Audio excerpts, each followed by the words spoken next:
Livro do profeta Jeremias, capítulo 4, você vai manter a sua Bíblia aberta, e eu quero trazer para você aqui, principalmente você que não participou desses primeiros momentos, dos capítulos 1 ao capítulo 3, ou ao capítulo 4 até o verso 4, nós temos aqui, em primeiro lugar, um chamado de Deus a Jeremias, Jeremias que vai profetizar ao reino do sul. Talvez você não saiba disso, mas o reino de Deus, o reino estabelecido por Deus em Abraão, Isaque e Jacó, era para ter sido um só povo. Mas esse povo, por causa do pecado, foi dividido em dois reinos, reino do norte e reino do sul. E quando nós olhamos para este livro, nós vemos Jeremias sendo chamado então para apregoar ao reino do sul, onde a sua capital era Jerusalém, o povo de Judá. E Jeremias, ele é chamado por Deus de uma família de sacerdotes, porém, para ser um profeta para esta nação. E a figura do sacerdote era uma figura muito bonita, muito gostosa, aonde ele oferecia sacrifícios, aonde o povo ia até o profeta para adorar o Senhor, para confessar os pecados diante do Senhor. Mas ao sacerdote, não misturei aqui, né? Eles iam ao sacerdote para apresentar-se diante do Senhor, cultuar ao Senhor, adorar o Senhor. Mas o profeta não. O profeta era aquele que ia dizer ao povo aquilo que Deus queria para o povo. E muitas vezes o profeta se levantava para a condenação do povo, para mostrar o pecado do povo. Mas o profeta era aquele que também proclamava a salvação, a redenção. E Jeremias, ele é o profeta do seu tempo, um tempo de cativeiro, um tempo muito doloroso, um tempo onde o povo estava prostituindo. Então, dos capítulos 2 e capítulo 3, nós vemos o Senhor lançando ali sobre o povo as suas acusações.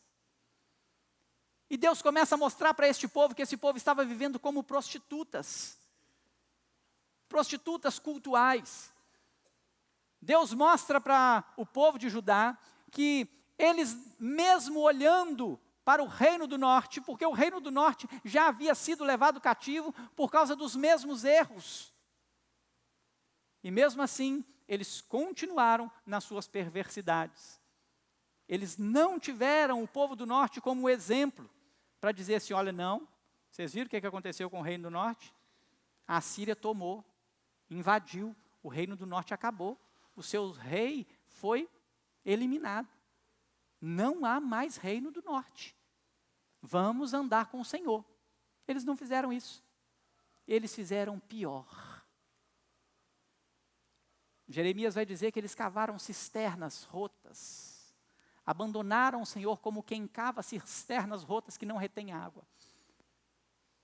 Abandonam o Senhor, que é o manancial de águas vivas, para adorar outros deuses estranhos. E o capítulo 4, ele inicia com uma chamada ao arrependimento, onde o Senhor vai dizer para o seu povo, olha, vocês precisam se arrepender. Vocês são um povo que aprenderam que a circuncisão, ela revela que vocês são um povo exclusivo. Mas vocês não estão vivendo pela circuncisão da carne a exclusividade. Então, o Deus Todo-Poderoso chama esse povo a circuncidar o coração. Porque o nosso Deus, Ele conhece o nosso coração. Ele conhece o nosso interior. E Ele conhece o interior do seu povo. E o Senhor, então, chama este povo ao arrependimento. Quando nós chegamos agora no capítulo 4, no verso 5 em diante, nós vamos ver agora o juízo sendo estabelecido. Porque nós temos um Deus justo, irmãos. O nosso Deus é justo. O nosso Deus é tão grandioso, tão poderoso, que Ele chama o seu povo ao arrependimento. Ele nos dá oportunidades. Nosso Deus é tão gracioso, a graça dEle é tão infinita, que Ele nos enche de oportunidades. E Jeremias foi um desses homens que oportunizou o povo de Judá a mudar de vida.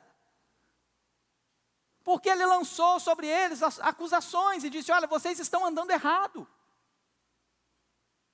Vocês estão fazendo algo que é contra aquilo que o Senhor estabeleceu. E diz para o povo, mudem, se arrependam, retornem, voltem para Deus, retome o caminho verdadeiro. Esse povo teve muitas oportunidades. Mas o nosso Deus, Ele é um Deus justo, e Ele é um Deus que precisa aplicar a sua justiça. E hoje eu quero falar sobre o juízo de Deus. Um Deus que é justo. E nós começamos então do verso 5 até o verso 9. Nós vamos ver que o juízo de Deus, ele é inevitável. Essa é a primeira lição que eu quero trazer para você aqui hoje. Acompanhe comigo o texto, do verso 5 até o verso 9. O texto diz o seguinte: anunciai em Judá, fazei ouvir em Jerusalém e dizei, tocai a trombeta na terra, gritai em alta voz, dizendo, ajuntai-vos e entremos nas cidades fortificadas. Arvorai a bandeira, rumo a Sião, fugi e não vos detenhais, porque eu faço vir do norte um mal, uma grande destruição. Já um leão subiu da sua ramada, um destruidor das nações. Ele já partiu, já deixou o seu lugar para fazer da tua terra uma desolação, a fim de que as tuas cidades sejam destruídas e ninguém as habite. Cingi-vos, pois, de cilício, lamentai e uivai, porque a ira ardente do Senhor não se desviou de nós. Primeira lição dessa noite. O juízo de Deus é inevitável. O Senhor, aquilo que disse que fará, Ele fará. O Senhor está lançando sobre o povo de Judá as suas acusações e está chamando esse povo ao arrependimento. Está dizendo para mim, para eles assim, olha, vocês se prostituíram, mas se vocês se arrependerem, eu vou ser misericordioso com vocês e vou salvar vocês. Mas esse povo não quis, então o Senhor tem que fazer aquilo que Ele prometeu que faria. O Senhor tem que cumprir a sua palavra. Quando nós olhamos no capítulo 2, no verso 19, o texto diz assim, olha, a tua malícia te castigará, as tuas infidelidades te repreenderão. Sabe, pois, e vê que mal e quão amargo é deixares o Senhor teu Deus e não teres temor de mim, diz o Senhor dos exércitos. O Senhor disse para eles assim, olha, se vocês não mudam, a malícia de vocês vai castigar vocês. E agora o Senhor está, então, estabelecendo o juízo. E, irmãos, é tão interessante porque o Senhor, na boca do profeta Jeremias, ele está dizendo assim, olha, o inimigo já saiu. Quando ele vai fazer aqui a menção do leão, o leão era a figura da Babilônia. A Babilônia era marcado por imagens de leões, alguns deles com asas. Este era o símbolo dos babilônicos. E os babilônicos, eles não chegaram em Jerusalém de uma vez. Aquele povo foi um povo muito mais perverso do que os assírios. E eles foram conquistando as terras. Eles vieram conquistando as terras. Então agora o reino do norte, que uma vez estava sob o domínio dos assírios, agora já não está mais sob o domínio dos assírios, porque os assírios foram dominados pelos babilônicos. Porque era um povo mau, um povo perverso, que invadia as terras e tomavam seus governos de maneira muito pior do que os reinos anteriores, do que os homens que tomaram o próprio reino do norte. E eles vêm, e o Senhor então está dizendo para eles assim, olha, ele já saiu, ele vem contra vocês, ele já saiu do seu lugar, não há como voltar atrás. Quando nós olhamos para este texto, quando nós olhamos para esta situação, nós precisamos compreender que uma sentença para o nosso tempo já foi dada. Observe que Jeremias, ele profetizou enquanto o povo de Judá ainda estava com os seus reis, mas o reino foi tomado mesmo. A Babilônia, ela entrou e ela levou o povo de Judá cativo. Isso é verdade. Aconteceu. Mas nós precisamos compreender que esta profecia, ela não é só uma profecia temporal, aonde aconteceria sim o cativeiro, e eles foram levados cativos, ficaram por 70 anos, conforme o Senhor havia determinado. Mas nós precisamos compreender que esta é uma profecia para o nosso tempo. Essa é uma profecia escatológica. Nós vivemos no tempo do fim. E sabe quando começou o tempo do fim?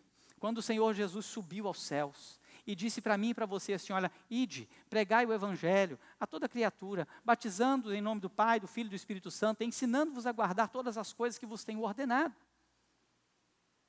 Quando Jesus sobe aos céus, e o anjo do Senhor olha para o povo e diz assim, por que vocês estão olhando para as alturas? Da mesma maneira com que vocês viram o Senhor subir, Ele vai descer. Ele vem, Ele volta. Ali se estabelece o tempo do fim. Nós estamos preocupados com o tempo do fim, aonde vai acontecer dentro da nossa limitação de 60 anos, 80 anos, 90 anos. O tempo do fim, ele iniciou quando o Senhor Jesus subiu e disse, eu voltarei. Prepare-se. Estejam preparados para a minha volta. Inicia o tempo do fim. Mas nós precisamos compreender que o Senhor já estabeleceu todos os detalhes desse tempo. Aonde Ele vai destruir Satanás, aonde Ele vai colocar no inferno que Ele preparou para o diabo e os seus anjos. Todos aqueles que perecerão eternamente, mas Ele também irá salvar aqueles que Ele escolheu para a glória eterna, amém, irmãos? Nós temos um Deus que já determinou. O seu juízo é inevitável. Irmãos, pessoas do nosso tempo, umas vão para o céu e outras vão para o inferno. Isso é inevitável. Isso não pode ser mudado. O Senhor já estabeleceu. Quando nós olhamos para o texto diz algo para nós cristãos, servos do Senhor. O texto diz algo para o profeta, e nós somos os profetas da nossa geração. O texto diz para mim e para você, a segunda lição que eu quero trazer aqui para você hoje. O texto diz assim, olha, anunciai. Anuncie. O texto diz para nós assim, olha, fazei ouvir, lá no verso 1. Estou aí no verso 5, desculpa. O verso 5 vai dizer isso para a gente. Anunciai, fazei ouvir, tocai a trombeta. Gritai. Gritar é o que, irmãos? É alta voz. Gritai, proclamai. O Senhor tem aqui a ideia do atalaia. O atalaia, ele está aqui em Ezequiel. E é interessante porque Ezequiel é um dos contemporâneos de Jeremias. Ezequiel profetizou no mesmo tempo de Jeremias. E quando nós olhamos para Ezequiel, no capítulo 3, no verso 17, o texto diz assim, verso 16 até o verso 19, diz assim, olha, findos os 7 dias, veio a mim a palavra do Senhor dizendo, filho do homem, eu te dei por atalaia sobre a casa de Israel, da minha boca ouvirás a palavra e os avisarás da minha parte. Olha isso aqui. Quando eu disser ao perverso, certamente morrerá, e tu não avisares e nada disseres para o advertir do seu mau caminho, para lhe salvar a vida, esse perverso morrerá na sua iniquidade, mas o seu sangue da tua mão o requererei. Olha, o Senhor disse na boca do profeta Jeremias, gritai, anunciai, façam ouvir, toquem a trombeta. Quando nós olhamos então o profeta Ezequiel, ele vai dizer para a gente assim, olha, se eu disser para você falar, gritar, levantar a bandeira, falar em voz alta e você não fizer, e o ímpio e aquele que deveria ouvir não se salvar porque você não disse, a culpa é de quem? A culpa é sua. Olha como Deus é magnífico naquilo que Ele determina. Nós somos chamados para ir e enquanto vamos, pregamos o Evangelho. Porque o Senhor já determinou. A fé vem pelo ouvir e o ouvir o quê? Quem vai pregar a palavra de Deus? Quem vai pregar a palavra de Deus, irmãos? Isso. A responsabilidade é do povo de Deus.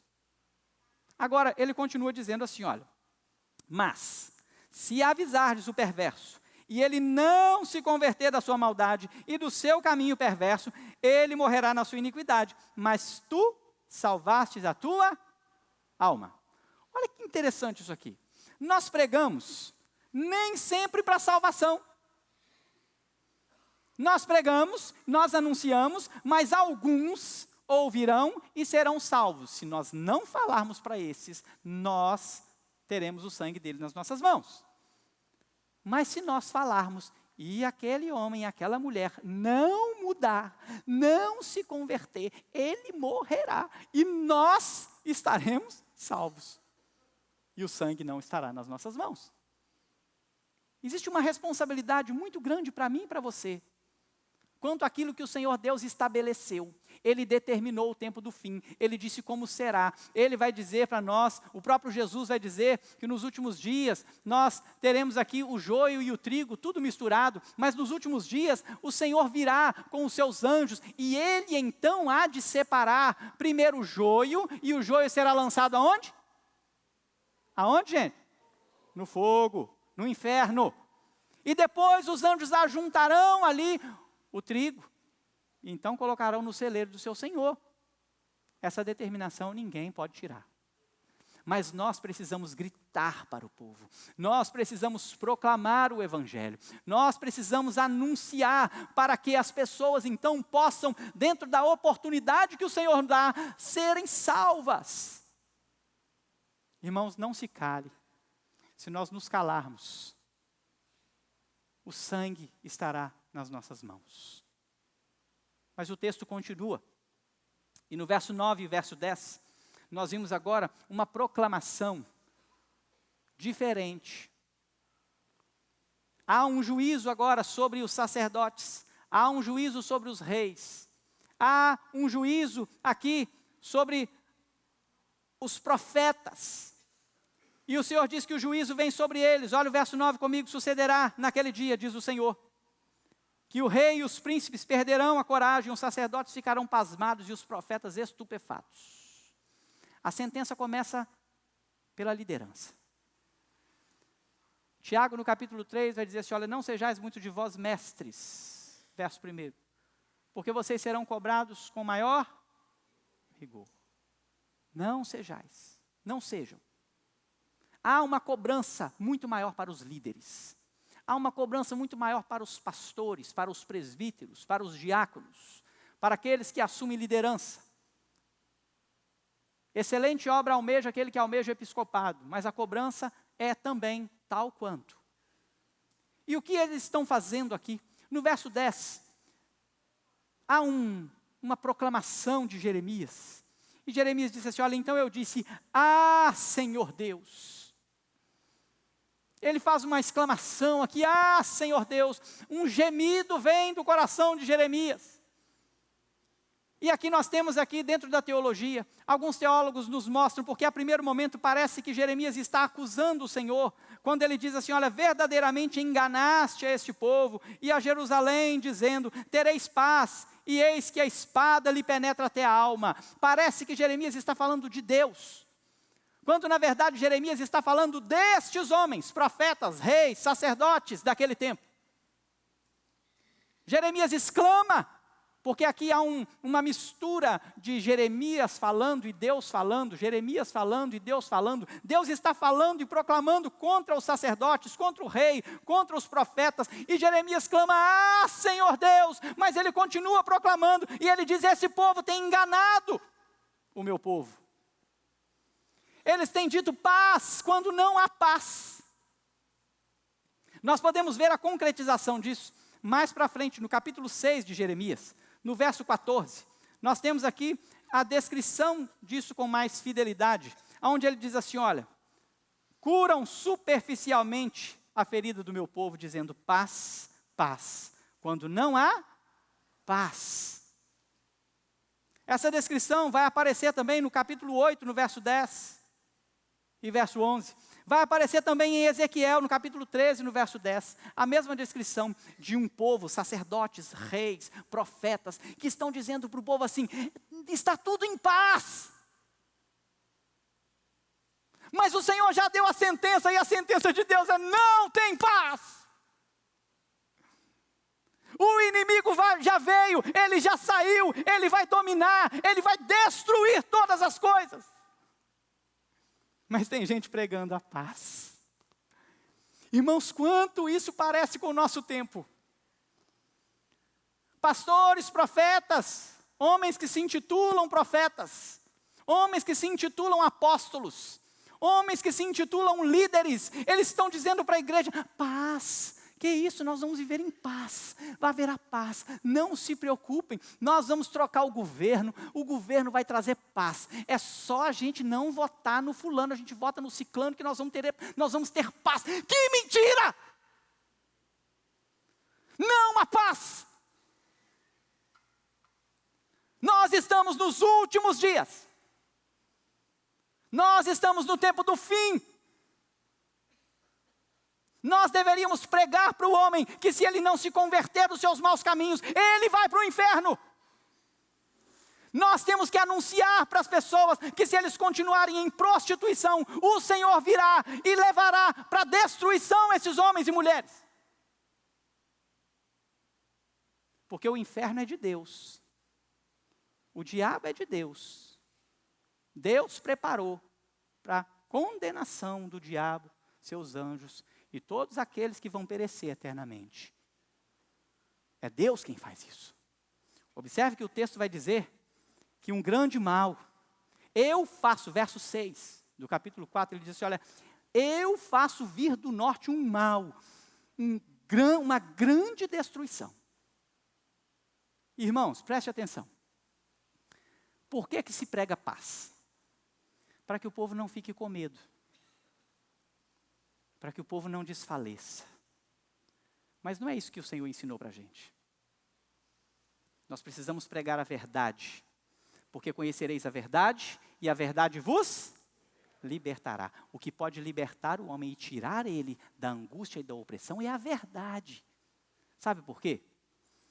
Porque os santos, eles estão guardados sim pelo Senhor, amém? Os santos não temem. Os santos não precisam temer. Quando nós olhamos para o Evangelho de Lucas, no Evangelho de Lucas, nós temos uma descrição de Jesus, falando, Lucas 21, no verso 28, dos dias do fim, dos tempos da grande tribulação. E Jesus vai dizer assim: olha, quando vocês virem acontecendo todas essas coisas, exultai, erguei as vossas cabeças. Ô irmãos, como que nós vamos exultar se nós estamos pregando paz quando não há paz? Como que nós vamos erguer a cabeça se nós estamos dizendo assim: não, peraí, o ano que vem nós vamos mudar o governo vai trazer tudo, vai ficar tudo tranquilo, nós vamos viver em paz. A paz, a graça, a alegria vem quando nós compreendemos que o Senhor Jesus está executando o seu juízo e justiça. Então nós erguemos a cabeça, nós ficamos alegres, nós ficamos felizes, porque o Senhor Jesus está voltando. Essa é a alegria da igreja. A igreja não precisa ouvir que haverá paz, a igreja precisa ouvir que Jesus está voltando. Nós precisamos ver que os homens são perversos, nós precisamos ver que os pais estão contra os filhos estão contra os pais, nós precisamos perceber que a maldade já chegou, o amor de quase todos já se esfriou, nós precisamos enxergar isso e mudar de vida, arrepender, não continuar prostituindo. Este é o segredo. Sabe quando nós vamos ter alegria? Não é quando a gente fica pregando paz quando não há paz. Porque a gente diz para o povo: não, gente, está tudo certo, pode ficar tranquilo. Vamos fazer um cultão de celebração, vamos encher as igrejas, vamos fazer um templo maior, vamos duplicar o templo, vamos encher isso aqui de gente, com um monte de programações, vamos chamar cantores de fora, vamos fazer um negócio bem gostoso, nós precisamos encher isso aqui, nós precisamos de gente, vamos fazer isso. Se nós fizermos isso, quando o abominável da desolação apontar, o que é que vai acontecer com esse povo? O que é que vai acontecer com esse povo, gente? Ó, linha, e vai tudo perecer com ele. Esse é o problema do nosso tempo. Esse é o problema de se pregar paz, quando não há paz. Mas quando você prega para o povo de Deus, quando você anuncia, o povo de Deus se arrepende, o povo de Deus rasga suas vestes, o povo de Deus adora, o povo de Deus se prostra, o povo de Deus vai a Ele. Mas o povo de Deus só vai quando nós pregarmos a verdade. Tem gente querendo que a gente maqueie a verdade para a gente deixar um negócio um pouquinho mais suave. Não pode. Não pode. O Senhor está dizendo para Jeremias: anunciai, gritai, faça ouvir, toque a trombeta, eu fiz o mal chegar. Os profetas, os sacerdotes, os reis estão pregando paz, quando não há paz. Irmãos, quando nós começamos a pregar a verdade, pessoas se convertem verdadeiramente, de todo o coração. Você vê pessoas se humilhando, você vê pessoas abandonando o seu pecado, você vê pessoas sendo transformadas quando o evangelho é pregado de verdade. E não fingindo haver paz, quando não há paz. Olha, a promessa dos últimos dias não é de igrejas cheias. Concorda comigo? Sim? A promessa dos últimos dias não é de bom governo. Concordam comigo? A promessa dos últimos dias, ela é ai das grávidas, ai das que amamentam. A promessa dos últimos dias é que nação se levantará contra nação, não é assim? Reino contra reino. A promessa dos últimos dias é que haverá a apostasia, aonde muitos se farão de profetas, muitos se farão de mestre e enganarão, se possível, até os... Ixi, o trem está ruim então, hein? Percebe? Esse é o retrato dos últimos dias. Quando nós vemos isso, nós não podemos desfalecer. Lucas 21. Quando nós vemos isso, nós devemos exultar, alegrar, nós devemos celebrar, porque o fim chegou. E nós, os eleitos, vamos para onde, gente? Nós vamos para a glória com Cristo Jesus, amém? Tem mensagem melhor que essa? Tem algo melhor que isso? Não tem. A mensagem é ruim, sabe para quem? Para o perverso. Meu irmão, para o perverso não tem jeito não. O lugar do perverso é num lugar onde haverá choro e ranger de dente. Ele é que tem que ter medo. É o perverso que tem que ter medo. E nós precisamos proclamar.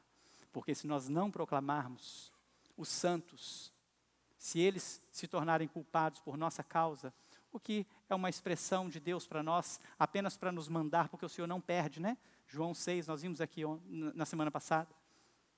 Que aquele que o Pai me dá, esse virá a mim, e aquele que vem a mim, de maneira nenhuma, eu lançarei fora. Nós temos os eleitos de Deus. Aqueles que Ele não abre mão. Mas nós precisamos proclamar. E nós não podemos pregar paz aonde não há paz. Agora deixa eu te contar uma coisa. O juízo de Deus é severo. A gente não precisa temer isso, porque Ele não é para nós eleitos. Mas o juízo de Deus é severo. Acompanhe comigo. Do verso 11 até o verso 13, o texto diz assim, olha. Naquele tempo se dirá a este povo e a Jerusalém, vento abrasador, dos altos desnudos, do ermo assopra diretamente a filha do meu povo, não para padejar, nem para limpar. Vento mais forte do que esse virá ainda da minha parte, e então também eu pronunciarei a sentença contra eles. E eis que sobe o destruidor como nuvens, os seus carros como tempestade, os seus cavalos são mais ligeiros do que as águias. Ai de nós, mais uma vez, Jeremias está aqui, né? Depois de Deus falar, ele dá mais uma exclamação aqui. Ai de nós, Senhor, estamos arruinados. Jeremias está sentindo pelo povo. Pastor Mauro Meister, quando vai expor esse capítulo, ele faz menção a uma viagem dele a Israel, e eles pararam o ônibus no deserto, e ele conta que abriram ali as portas do ônibus, e quando eles saíram na porta, parecia que eles estavam tomando ali no rosto o calor de um fogo, de um forno, que está aquecido a 200 graus. Ele disse que a comparação aqui do profeta é essa. Algo que acontecia ali no deserto. Um calor terrível. E quando ele diz aqui que esse fogo não é para limpar ou padejar, é porque eles usavam o vento para as sementes, o trigo. Eles pegavam a pá, pegavam ali a semente com palha, eles jogavam para o alto, e ali o vento soprava a palha, e então o trigo caía no chão. Era uma limpeza que se fazia, eles usavam esse vento para isso. Mas ele diz, não é para isso. Não é para limpar, não é para padejar ou fazer este movimento. Eu vou vir fazer um vento muito pior. Perceba que o Senhor está dizendo assim, eu determinei, gente. Sou eu quem faço, é Deus quem faz. E é severo. Observe no verso 13, é destruidor. Como nuvens, os seus carros como tempestades, os seus cavalos são mais ligeiros do que as águias. Irmãos, os últimos dias, eles serão marcados por um destruidor, o abominável das nações, o anticristo. E ele vem com toda a fúria, ele vem para poder marcar mesmo. E quem foi que estabeleceu esses últimos dias? Quem foi, irmãos? Quem foi? Foi Deus. Foi Deus. O juízo de Deus é inevitável. Mas o juízo de Deus também é severo. Por isso ele chama a mim e a você para sermos atalaias e não profetas mentirosos. Por isso ele chama a mim e a você para pregar o evangelho da salvação e não a mentira para que o povo encha as igrejas. O Senhor nos chama para isso, porque o castigo dos dias do fim será terrível. Ele será terrível.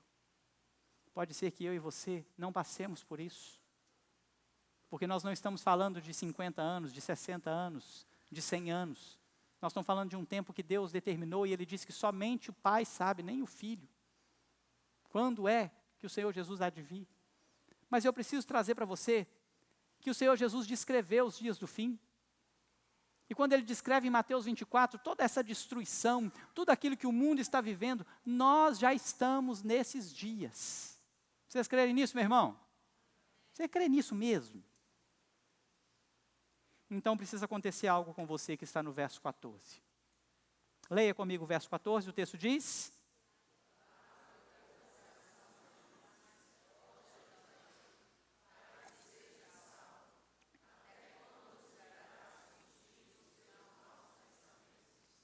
se você crê verdadeiramente, você precisa ter convicção de que o sangue de Jesus te lava de toda maldade, de todo pecado e de toda injustiça, irmãos. Não dá para ser como prostituta. Não dá para ser como Judá, que quer as duas coisas. E é interessante porque no verso 16 até o verso 18, nós vamos ver Jeremias dizendo mais uma vez, uma convocação de proclamação. E ele vai mostrar aqui a causa do juízo. E o texto vai dizer assim, olha, proclamai isso às nações, fazei ouvir contra Jerusalém, de uma terra longínqua vêm sitiadores, e levantam a voz contra a cidade de Judá. Como os guardas de um campo, eles cercam Jerusalém, porque ela se rebelou contra mim, diz o Senhor. O teu proceder, as tuas obras, fizeram vir sobre ti tais coisas, e a tua calamidade, que é amarga, atinge até o próprio coração. O Senhor chama sempre, lave, se arrependa. Mas aqueles que não são do Senhor, eles não conseguem. Eles continuam vivendo na sua malícia, eles continuam vivendo no seu pecado, eles continuam vivendo na amargura, e o seu coração desfalece. Sabe o coração de quem que desfalece? É do ímpio, não é do santo não.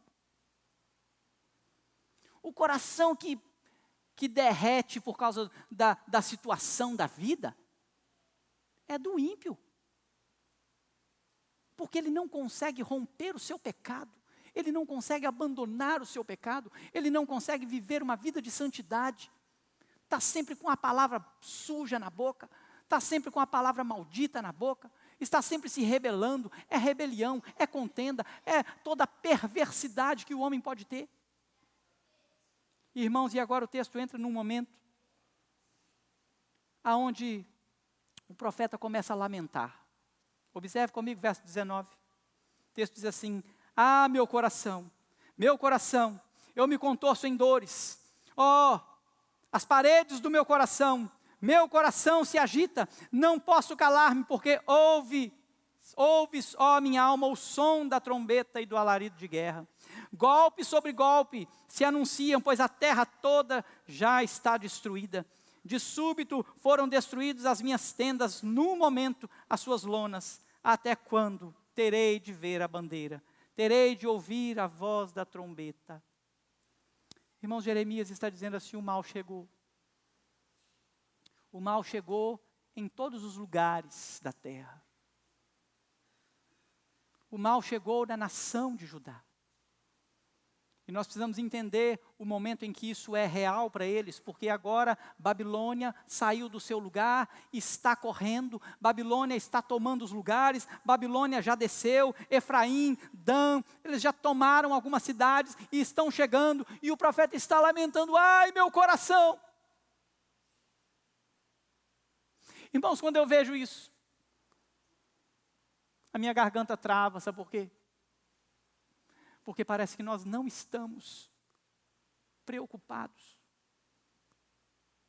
com a destruição que está acontecendo lá fora.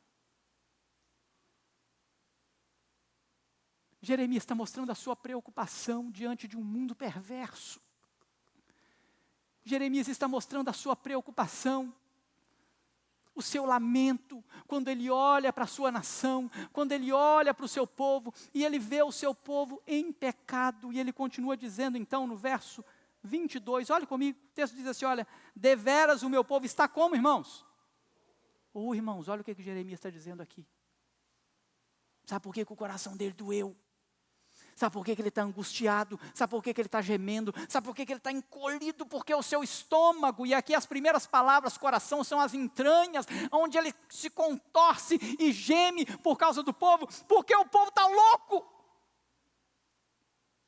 Ele olha para o povo e o povo está louco. Loucura. Irmãos, como isso parece com o nosso tempo? E será que nós estamos nos contorcendo? Como está o nosso coração pelas almas perdidas? Como está o nosso coração por aquele que ainda não ouviu o Evangelho? Como está o nosso coração? Nós deveríamos estar nos contorcendo para poder levar o Evangelho, gritar, para poder levantar as bandeiras e poder chamar o povo ao arrependimento. Ele diz que o povo está louco, já não me conhece. São filhos nécios e não inteligentes, são sábios para o mal e não para fazer o bem. Verso 23, olha o que ele descreve agora. Ele vai descrever a desconstrução daquilo que Deus construiu, daquilo que está em Gênesis capítulo 1. E ele diz o seguinte: olhei para a terra, verso 23, e ei-la sem forma e vazia, para os céus e não tinha luz. Olhei para os montes e eis que tremiam, e todos os outeiros estremeciam. Olhei e eis que não havia homem nenhum, e todas as aves do céu haviam fugido. Olhei ainda e eis que a terra fértil era um deserto, e todas as suas cidades estavam derribadas diante do Senhor, diante do furor da sua ira. O Senhor vem para destruir todo o pecado e toda a maldade, porque o povo perverteu aquilo que o Senhor criou.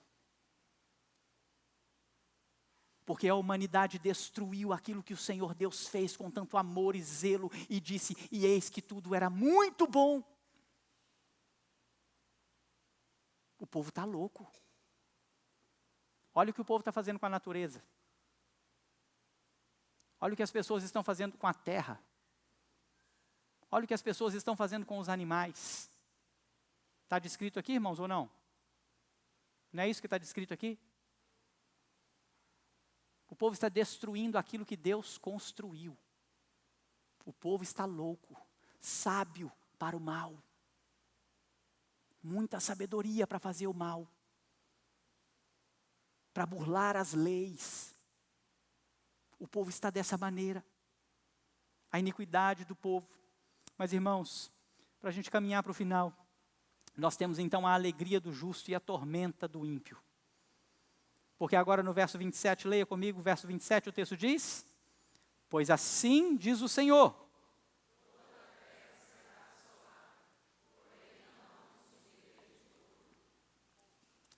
Olha o que o Senhor está dizendo aqui. Eu vou acabar com tudo, mas não totalmente. Porque o Senhor preserva os seus. Irmãos, nós temos aqui, neste mesmo tempo, neste mesmo período, nós temos um profeta chamado Daniel. E quando Daniel é levado cativo pela Babilônia, ele é um dos príncipes, ele é um daqueles que estavam lá entre os reis, entre os homens de linhagem real. E Daniel, logo no capítulo 1, o Senhor dá uma descrição de Daniel, onde ele resolve não se contaminar com as iguarias do rei. O Senhor tem homens fiéis, o Senhor tem remanescentes, onde o Senhor diz, eu não vou destruir todo mundo, eu não vou destruir tudo, eu tenho compaixão, mas eu vou destruir aqueles que eu não terei compaixão, eu vou destruir o resto. O texto vai dizer o seguinte, por isso a terra pranteará, verso 28. Os céus acima se enegrecerão, porque falei, resolvi e não me arrependo, nem me retrato. Ao clamor dos cavaleiros, dos flecheiros, fogem todas as cidades, entram pelas selvas e sobem pelos penhascos. Todas as cidades ficam desamparadas e já ninguém habita nelas. Este texto mostra a alegria do santo, a alegria daquele que o Senhor diz assim, olha, tem uns que eu vou preservar, mas esse mostra a tormenta do ímpio, vai ser destruído. E então nós finalizamos aqui no verso 30, onde o Senhor mais uma vez vai nos trazer aqui um alerta. E ele diz assim, olha, agora pois, ó assolada, por que fazes assim? Te vestes de escarlata e te adornas com enfeites de ouro, e alarga os olhos com pinturas, se debaldes te faz bela. Os amantes te desprezam e procuram tirar-te a vida. Sabe o que está acontecendo aqui agora? O Senhor está dizendo para Judá, por que vocês continuam se arrumando para prostituir? Por que vocês ainda estão colocando vestes de prostituta? Depois de todos os anúncios, depois de tudo que o Senhor determinou, depois do juízo determinado, o povo ainda estava se preparando para a prostituição. E Deus vira para ele e fala assim aqui, o inimigo que vem, ele não vem para prostituir com você, ele vem para te destruir. Vocês se prostituíram com os outros deuses, com os outros povos, e vocês ainda continuam botando as suas roupas de prostituta, porque vocês acham que esse inimigo que está vindo vai prostituir com vocês. Não vai! Ele vai destruir vocês. Essa mensagem para o nosso dia, irmãos, é para mostrar que o mundo não é nosso amigo. Nós não compactuamos com o mundo. Nós não vivemos as coisas do mundo. Nós não fazemos as mesmas coisas deles. Eles são destruidores e o papel deles é destruir. E o texto finaliza então, dizendo o seguinte, pois ouço uma voz, como de parturiente, uma angústia como da primipara em suas dores, a voz da filha de Sião, ofegante, que estende as mãos dizendo, ai de mim agora, porque a minha alma desfalece por causa dos assassinos. Aqui eu tenho um alerta para você. O Senhor tem um alerta para você. O mundo vem para destruir. Quando menos se esperar, o mal virá. Por isso nós precisamos viver aquilo que o verso 14 traz para nós. Lavar as vestes, nos arrepender, porque certamente o mal virá. E eu gostaria que você fizesse essa reflexão. Você é quem? Profeta? Para as nações? Você é o povo de Deus que não teme as más notícias? Ou você ainda está perdido, se prostituindo? Ou você ainda está perdido com os prazeres dessa vida? Onde você está? Esse texto é maravilhoso, irmãos. Este livro é glorioso para os santos. Quando nós, escolhidos de Deus, quando nós, povo de Deus, olhamos para esse livro, nós vemos que o nosso Deus, ele é gracioso. Quando nós vemos o lamento, quando nós vemos aqui o coração de Jeremias se contorcendo, estávamos aqui no tributo, reunidos aqui com o conselho em oração. E eu queria compartilhar isso com você. Porque aquilo que o Senhor falou para mim, para o conselho que Ele escolheu, para reger o próximo mandato, é o que Ele fala para você, igreja. O Senhor nos chamou em tempos difíceis. Irmãos, lembra do profeta Isaías, que nós lemos aqui no começo desse culto? Ô gente, que coisa gostosa. O profeta Isaías foi chamado para falar do Messias. O profeta Isaías chega no capítulo 6 e fala assim: eu vi o Senhor. Quem não queria ser Isaías? O profeta que vai declarar o Messias que virá, aquele que perdoará os nossos pecados. Que gostoso. Ser Isaías deve ter sido um negócio fantástico. Deus falando com ele sobre o que ele faria, sobre como ele salvaria o povo dos seus pecados. Que maravilha! Oh, irmãos, mas Isaías passou. O tempo passou. Outros reis vieram. Alguns perversos como Manassés. O povo prostituiu, adulterou, cultuou de maneira errada. E o Senhor estava prestes a lançar uma sentença, e a sentença era um cativeiro. O Senhor levanta quem, irmãos? Jeremias. Aí Jeremias fala assim: Senhor, mas eu sou só uma criança. Senhor, como que eu vou falar para esse povo, Senhor? É isso mesmo. Irmãos, Jeremias não teve o privilégio de ver o Senhor assentado num alto e sublime trono, como Isaías. Porque Jeremias foi chamado para algo específico. Anuncia para esse povo o arrependimento. Se eles não se arrependerem, eles vão ser castigados. Irmãos, nós somos chamados para esse tempo. Tenho tutores, pastores mais antigos. Nós podemos ver ministérios, por exemplo, do meu pastor, meu tutor, pastor Toninho. Pastor Toninho começou um ministério chamado Cidade Voadora, que existiu por 20 anos. Que formou e levou pastores e missionários por esse Brasil inteiro. Nós vemos Billy Graham, nós vemos Paul Yong-Shu, homens de um tempo passado, que pregavam o Evangelho, e milhares de pessoas se convertiam e se prostravam, e as suas igrejas chegaram a ter milhares de pessoas. Irmãos, eles passaram, como Isaías passou. Não dá mais para nós. Foi o tempo deles, com uma obra específica, para levantar pastores, para levantar homens que hoje estariam aqui assumindo o papel de Jeremias. Por isso eu louvo a Deus pelo ministério do meu pastor, porque o pastor Toninho foi usado por Deus. E se hoje eu sou um pastor, Deus usou ele, no seu tempo, para que hoje eu pudesse estar aqui. O Senhor tem chamado você, meu irmão. O Senhor chamou você, e esse tempo é difícil, mas o Senhor está contigo, amém?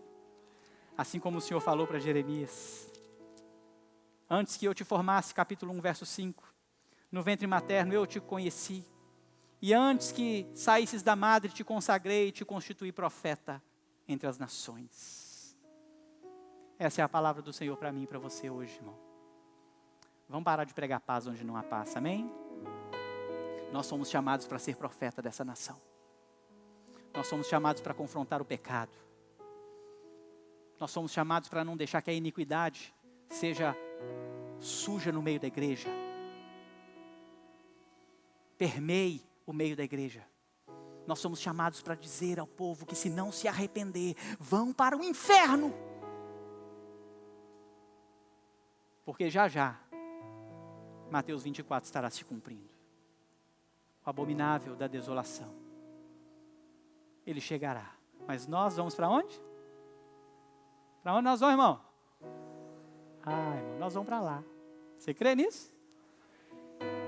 Força. Se alegre.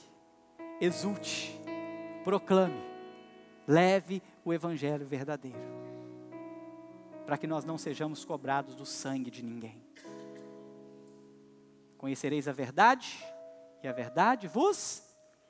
Fique de pé, vamos orar. Senhor, obrigado, Deus, por esse tempo tão precioso, onde tivemos aqui o privilégio de participar da mesa do Senhor, de cantar louvores, Deus. Atos preciosos do culto, de ofertarmos na sua casa, de orarmos por famílias, orarmos, Deus, pela vida do irmão Jeronides, irmã Heloísa, por tanto tempo num relacionamento. E agora podemos ouvir a sua voz que nos chama para sermos profetas desse tempo. E proclamarmos a verdade. E esta verdade libertará o povo que o Senhor chamou. E nos trará alegria no coração, porque quem desfalece é o perverso, e não nós. Mas que nós possamos, neste tempo, também ser como Jeremias. Temos o nosso coração contrito. Temos o nosso coração, Senhor, preocupado com as almas perdidas. Temos o nosso coração preocupado com o que esse mundo tem feito daquilo que o Senhor criou. E faça de nós, nessa preocupação, sermos proclamadores, atalaias, na nossa geração. Porque diferente de Isaías, o Senhor não promete abrir os céus para que nós o vejamos simplesmente e depois não o vejamos mais. Porque no nosso tempo, quando o céu se abrir, nós iremos morar eternamente com o Senhor. Quando o céu se abrir, nós veremos o Senhor face a face. E viveremos com o Senhor por toda a eternidade. Que esta seja a verdade do nosso coração, que nos mova e nos motive a levar este evangelho a todos. Para a glória do seu nome. Leva-nos em paz para uma semana poderosa, produtiva, de arrependimento, de graça, de bondade, de proclamação deste evangelho. Por onde nós passarmos, para louvor e glória do nome do Senhor, que eu te oro e te agradeço. Em nome de Jesus. Amém e amém. Receba a bênção. Que o amor de Deus, o nosso Pai, a graça do nosso Senhor e Salvador Jesus Cristo, a comunhão e as consolações do Espírito Santo repouse sobre o povo de Deus aqui presente, espalhado pela face da terra hoje e para todos sempre. Amém e amém. Que Jesus te abençoe.